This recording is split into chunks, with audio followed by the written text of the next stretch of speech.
Hello, hello. Here we are starting a new project. I am building a strongman set of uprights for bag over bar. I have this coming up and coming in my next competition.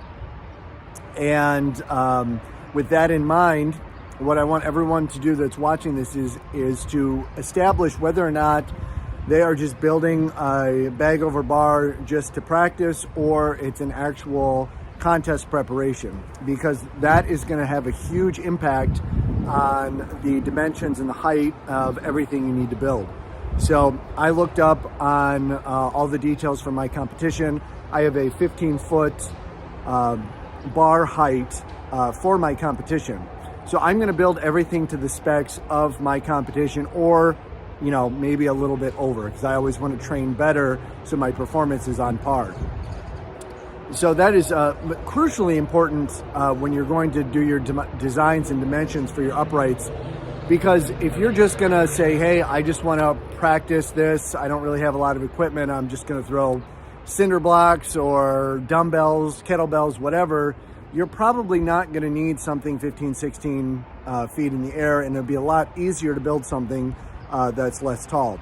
So first and foremost, establish your purpose in building your uprights. Again, if you're building for a competition, make sure you double, triple check that your measurements match everything that's going to be in your competition. And if you're just doing this for backyard fun, I would say just use the materials available.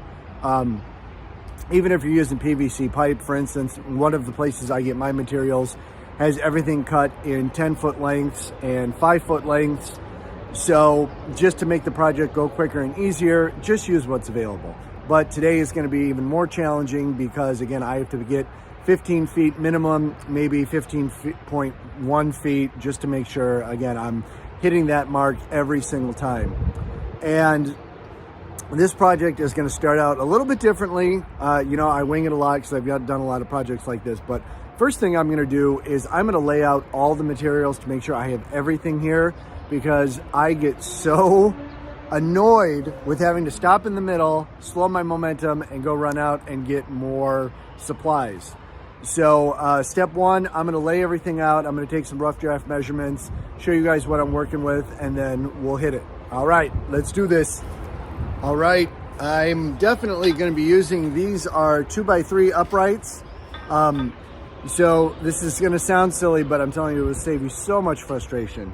When you're going to install your uprights, even if you're using a different size, using wood, PVC, or whatever, these are uprights off a yoke. I'm still going to use the yoke bottoms, but you want to make sure when you're using 2x3 uprights, see, you're going to need bolts that are twice as long as this. So these are the band pegs off of the rack, but as you can very clearly see, this pop pin right here is not going to be nearly enough to go through two uprights. So if these are 3-inch uprights, you're going to need at least 6-inch bolts. I'm going to take these out for now. I'm going to be using 7-inch bolts and 8-inch bolts because I'm going to be attaching the uprights to themselves, the long one on the bottom, shorter one on the top. And if you could please support the channel, it's absolutely free to subscribe. If you could subscribe, that would be great.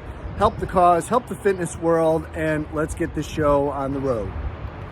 And I'm going to bring the axle out here. I also have axle as part of an overhead press medley.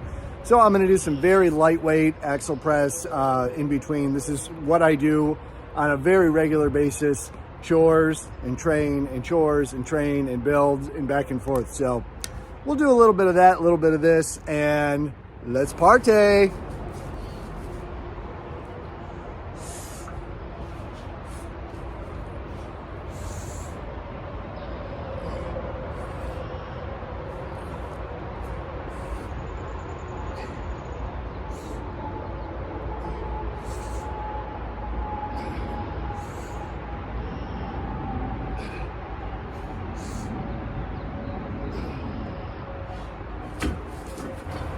So here is the basic design of what we're going to be working with.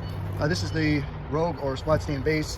I'm probably not going to put the plate horns back on. I'm likely just going to use mats or my kegs to hold everything in place while I'm throwing. And this is a pretty standard, operation for most projects. You get surprises along the way. So I got this tape measure hooked right at the bottom, obviously, and we're going to go all the way up. So again, these are the Rogue uprights. Let me step back a little bit. So this is the tall or the longer version. It's probably closer to like 7 feet or something. There's a normal yoke height. And then on top of that, obviously I have to overlap where the holes are in order to get the bolts in. And then I've got the shorter one. I forget what they call it, maybe Y2, Y1, I can't really remember off the top of my head. So I'm gonna use the shorter ones up top because obviously I want the longer ones at the base. Now I did not measure these, that's why I'm doing this first. So for those who are wondering, the top of both of these uprights, if you can see, only is roughly 13 feet. And I need a 15-foot crossbar. So we have problem number one. I am a little shy and I'm gonna have to build out all the way to here at the 15-foot mark. So I haven't decided exactly how I'm gonna handle that, but it's probably gonna be good old traditional 2x4s. But this is the basics of how everything's gonna look. And if I have that good 13 foot measurement, I'll be able to gauge that easier. So let's get building.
right, everybody out of the way. I am gonna say something. When a storm happens, try to keep it down because if this falls and lands on something, then Okay, look out.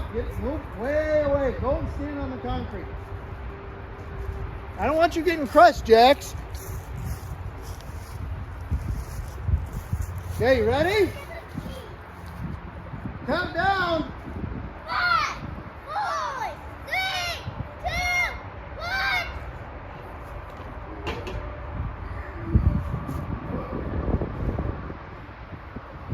Uh-oh, this is bigger than me.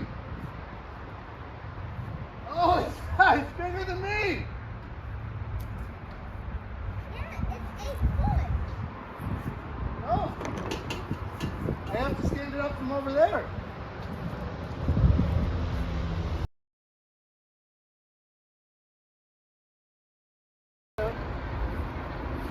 Both of you on that side. Yeah, yeah, we're pushing that way. Okay, ready? Yeah, let's go.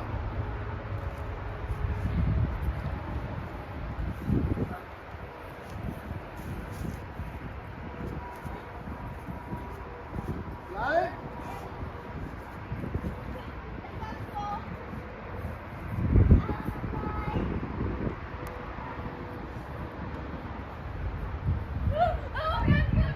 Run!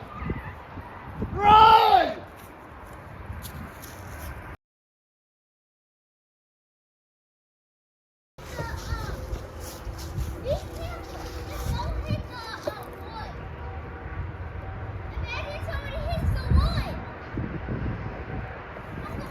What? I'm gonna throw.